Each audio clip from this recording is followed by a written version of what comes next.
कौल साहब, कौन एमओयू से पीछे हट रहा है, ईरान या अमेरिका? हाँ, नमस्कार। Thank you for having me on the show. क्या आपको मेरी आवाज़ आ रही है? जी बिल्कुल आ रही है सर। जी, आपके पैनलिस्ट को नमस्कार एंड ऑल योर दर्शक। देखिए, बहुत इम्पोर्टेंट पॉइंट्स यहाँ पे रेज़ किए गए।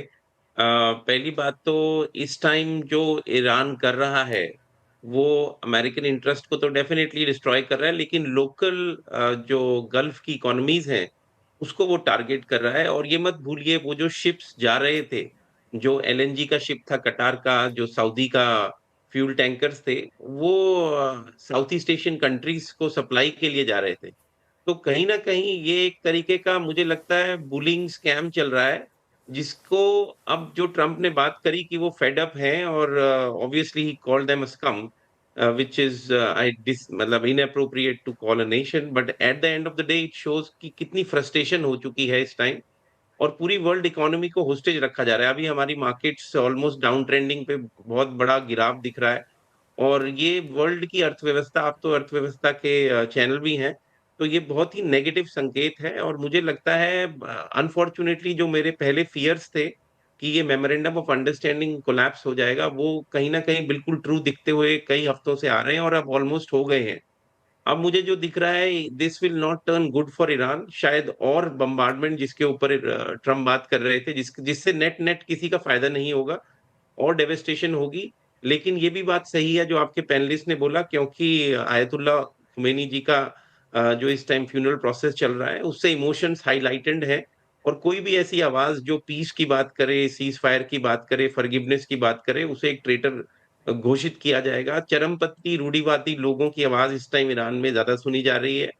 प्रेज़िडेंट भी अगर आप देखें, उनके जो कल हमने जो यहाँ पे जब इनके अटैक्स हुए, तो उसके बाद यूएस ने तकरीबन 80 टारगेट्स को हिट किया है कल रात को, जिसके अंदर कोस्टल रडार सिस्टम थे, एयर डिफेंस सिस्टम थे और जो इस्लामिक रेवोल्यूशनरी की गार्ड कोर्प्स की फास्ट अटैक बोट्स हैं, जो सबसे बड़ी न्यूसेंस हैं, उसकी तकरीबन 60 बोट्स को उन्होंने डिस्ट्रॉय किया और री-सैंक्शंस लगाई। और साथ में अब नेटो के जो समिट अंकारा में हो रही है, प्रेसिडेंट ने उधर से क्लियरली एक संकेत दिया कि हम फेड अप हैं।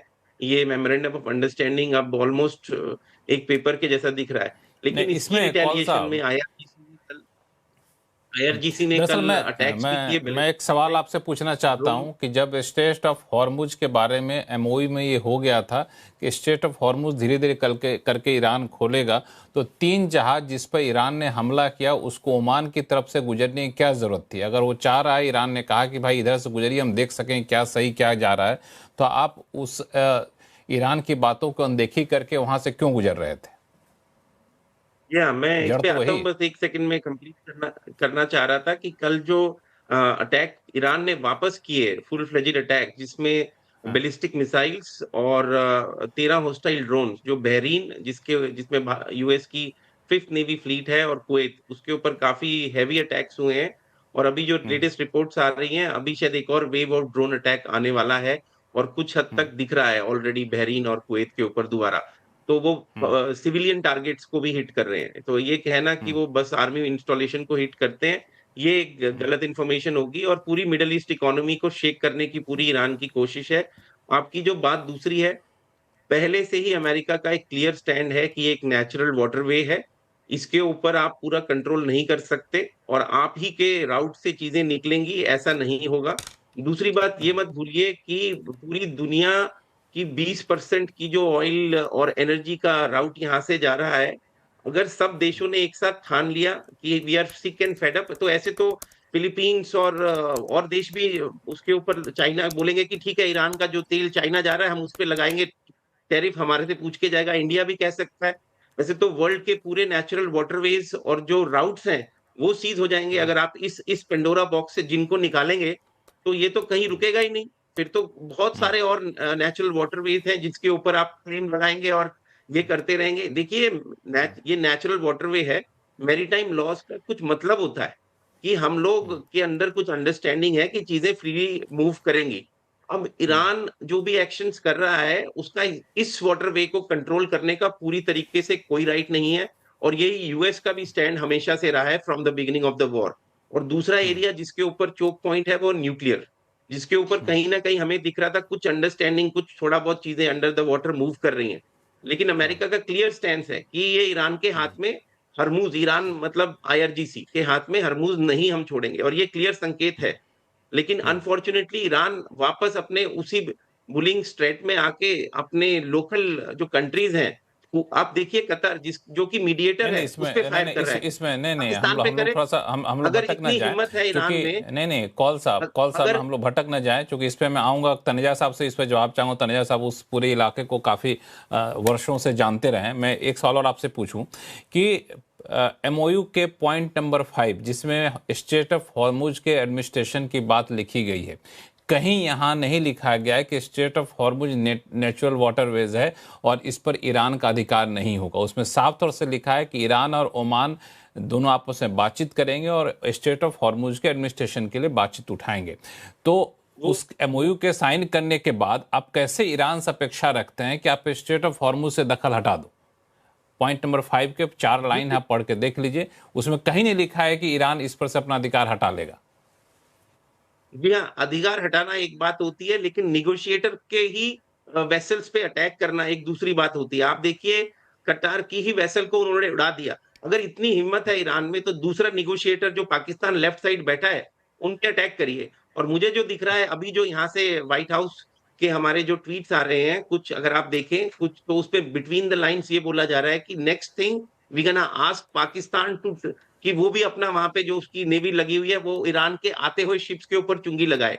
Target only Iranian ships. तो यही चलता रहा, ठीक है, तो वो एक वापस कंप्लीट ब्लॉकेज की हाँ तरफ हम जा रहे हैं। बिल्कुल बिल्कुल। इसमें अमेरिकी राष्ट्रपति ट्रंप ने यह भी कहा है कि हमने जो ब्लॉकेज हटाने शुरू किए थे, वापस से वो नाकेबंदी हम लगा सकते हैं। तनेजा साहब, मैं बड़ा स्पेसिफिक सवाल पूछूं स्टेट ऑफ हॉर्मुज को लेकर के, चूंकि सारे मामले की जड़ वही है और अभी जो दोबारा से सीज फायर टूटने की बात की जा रही है उसके पीछे भी जड़ वही है कि स्टेट ऑफ हॉर्मुज के दक्षिणी हिस्से से 3 जहाज गुजर रहे थे।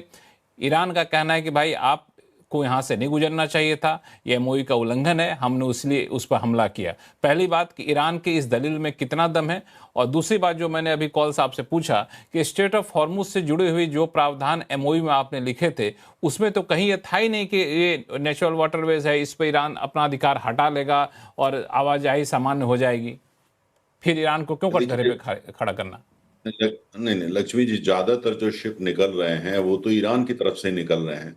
कुछ हम्म जहाज जो है वो मांद्र, अगर आप रेशो में जाते हैं तो लगभग हम्म, जो है वो 70% जहाज तो वो ईरान के नजदीक से होके निकलते हैं। बिल्कुल। 30% हम्म जहाज है वो ओमान की तरफ से निकलते हैं। हम्म और ईरान और ओमान के अंदर जो है काफी लगातार बातचीत हो रही है। वो दोनों मिलके हम्म फ्यूचर में जो है वो चाहते हैं दोनों मिलके उस पर काम करें, चाहे वो टैरिफ लगाएं, टोलिंग लगाएं या एडमिनिस्ट्रेटिव फी लगाएं, उस पर बातचीत हो रही है। देखिए, जो आईआरजीसी की बोट्स ने हमला किया खासतौर से कतारी एलएनजी टैंकर पे, और वो कतार जो ज्यादातर पैसा वही देने वाला है ईरान को, वो कतार जिसके बड़े अच्छे जो है संबंध है ईरान से। अब देखिए ना, पाकिस्तान इतना सफल नहीं हुआ था, आखिर में जो एमओयू साइन हुआ वो कतार की वजह से हुआ, क्योंकि हम्म उनके हम्म दूसरे तरह के संबंध हैं। इसलिए हम्म मुझे लगता है कि मुझे नहीं लगता स्टेट ऑफ हॉर्मुज जो है वो कोई बड़ा मुद्दा है, या उसकी वजह से ये एस्केलेशन हो रहा है। ये एस्केलेशन हम्म की वजह, जैसे मैंने पहले भी आपको कहा, वो असली वजह ये है कि कहीं ना कहीं प्रेसिडेंट ट्रंप पे बहुत ज्यादा प्रेशर है। आप उसको इजरायली लॉबी बोलें, या जो वो लोग हैं जो चाहते हैं कि ईरान जो है इससे एमओयू वेमओयू कोई समझौते की जरूरत नहीं है, इनको हम हम्म बहुत नजदीक है और इनको फौजी रूप से या मिलिटरीली इनको फिक्स करना चाहिए। दूसरी हम्म तरफ ईरान के अंदर जो है ये बात सच है, ये अब उसको हम नकार के कुछ भी करें, लेकिन सच है कि जो आईआरजीसी या वो सारे लोग, में बहुत सारे लोग हैं, खासतौर से आजकल चूंकि वहाँ फ्यूनरल का सब वो चल रहा है तो इमोशंस काफी हाई हैं। तो वो लोग भी हैं जो कहते हैं भाई अमेरिका जैसे कंट्री से आप कैसे एमओयू साइन कर सकते हैं। लेकिन जो कुछ भी वहां पे हुआ है, एमओयू जो साइन हुआ है उसमें सबसे बड़ा मुद्दा आ रहा है वो न्यूक्लियर का लेके आ रहा है। अमेरिका का ये कहना है कि हमारी एमओयू में मेंशन नहीं किया गया, लेकिन हमारी अंडरस्टैंडिंग यही थी कि आप ये लिखित देंगे कि आप आणविक हथियार नहीं बनाएंगे, जिससे अमेरिका पूरे विश्व को कह सके कि भाई यही हमारा मुद्दा था, इसीलिए हमने हासिल किया था और इसमें हमारी जीत हो गई। और इसको लेकर के अब ईरान जो है वो हिचक रहा है, वो उस पर बात नहीं करना चाहता। आज भी जब हम ये शो कर रहे हैं, हकीकत ये है कि अमेरिका के नेगोशिएटर और ईरान के वो बातचीत कर रहे हैं। ट्रम्प साहब के बयान जरूर आ रहे हैं, लेकिन बातचीत दोनों की चल रही है। बातचीत विड्रॉ हुई है ऐसा कोई वक्तव्य नहीं आया है। और उन्होंने दूसरा बयान मैं में ये बोला भी कि नेगोशिएटर चाहे तो अपनी बातचीत करते रहे, लेकिन हमारा मानना है कि एमओयू नहीं रहेगा। मतलब ट्रम्प का अपना स्टाइल है नहीं, बातचीत करने का। नहीं, ये ट्रम्प साहब का अपना एक स्टाइल होता है। जो नेगोशिएट कर रहे हैं उनके सन इन लॉ है और दूसरे उनके हाँ बिजनेस पार्टनर। ऐसा नहीं कि कोई वो वहां के फॉरेन सर्विस के लोग हैं। इसका हाँ। अगर वो वहां बातचीत कर रहे हैं तो जाहिर है वो ट्रम्प साहब के अपने लोग हैं। और देखिए, मैंने जैसे कहा कि ट्रम्प साहब के बयान, जिस तरह की भाषा, वो एक तरफ होता है, लेकिन अब सबसे बड़ी दिक्कत ये आ रही है कि जो अंडरस्टैंडिंग ये आई कि वो आणविक जो मुद्दा है उस पर ईरान जो है दस्तखत करेगा, लेकिन दूसरी तरफ जो है वो बात बीच में आ रही है। और कुल मिलाकर के जो प्रो इजरायली लॉबी अमेरिका के अंदर है और जिसका नेतृत्व वो बैठ करके नेतन्याहू जो प्रधानमंत्री वो कर रहे हैं, उनका ये कहना है कि अमेरिका ने घुटने टेक दिए ईरान के आगे। एमओयू जो है इसकी कोई वक़्त नहीं है और इसको ये जो है मतलब ये रद्दी का कागज है, इसको फेंकना चाहिए। ये इसको ट्रैक्शन मिल रहा है बात को काफी। उससे जो ट्रम्प साहब है काफी परेशान है। एक तरफ तो ईरान परेशानी पैदा कर रहा है क्योंकि ईरान का मत ये है कि अमेरिका युद्ध से निकलना चाहता है और ईरान का ये मत हैगा कि ये उनके पास है, अगर जो है उनके पास जो है कैपेसिटी है कि वो एमओयू के बाद जो बातचीत है उसको 6 महीने, 1 साल, 1.5 साल तक ईरान को लगता है वो खींच सकते हैं, उनको कोई नुकसान नहीं होने वाला, उनके पास स्टेमिना है। उनको लग रहा है अमेरिका के पास स्टेमिना नहीं है क्योंकि आगे चुनाव आने वाले हैं, गर्मियों का मौसम शुरू हो रहा है, लोग छुट्टियों में जाना शुरू करेंगे, सस्ता तेल चाहिए। अगर अमेरिका के करोड़ों लोग जब छुट्टियों में निकलते हैं और उनको वो तेल की कीमत देनी पड़े जो देने की आदत नहीं है, तो वो तो ट्रम्प साहब को कोसेंगे। उनको ट्रम्प साहब जल्दी में है कि इसको जल्दी एक किनारे। और ईरान का ये कहना है हमें जरूरत होगी तो हम वेट कर सकते हैं, हमको कोई जल्दी नहीं है। इसलिए ट्रम्प साहब परेशान है। इजरायली लॉबी का प्रेशर, ईरान का अपना तरीके से खेल खेलना। ईरान जो है वो अच्छा नेगोशिएटर साबित हो रहा है क्योंकि ईरान से जो नेगोशिएट कर रहे हैं वो प्रोफेशनल डिप्लोमेट्स और नेगोशिएटर हैं। जो अमेरिका से नेगोशिएट कर रहे हैं वो बिजनेसमैन है, वो नेगोशिएटर नहीं है, वो डिप्लोमेट्स नहीं है। इसलिए जो काफी आपस में स्टेट ऑफ हॉर्मुज का मसला नहीं है, असली मुद्दा ये है। अब देखना ये होगा कि ट्रम्प साहब इसमें क्या कर पाते हैं, क्या जो प्रो इजरायली लॉबी है और इजराइल की जो ताकतें हैं, क्या वो उनको एमओयू को लेके आगे बढ़ने देंगे, या फिलहाल ये हो जाए फिलहाल हमले करके देखो क्या ईरान मानता है या नहीं मानता, और उसके बाद देखिए क्या होता है। ट्रम्प साहब हैं, इस पे मत जाइए वो क्या बोलते हैं, उस पे जाइए वो करते क्या है।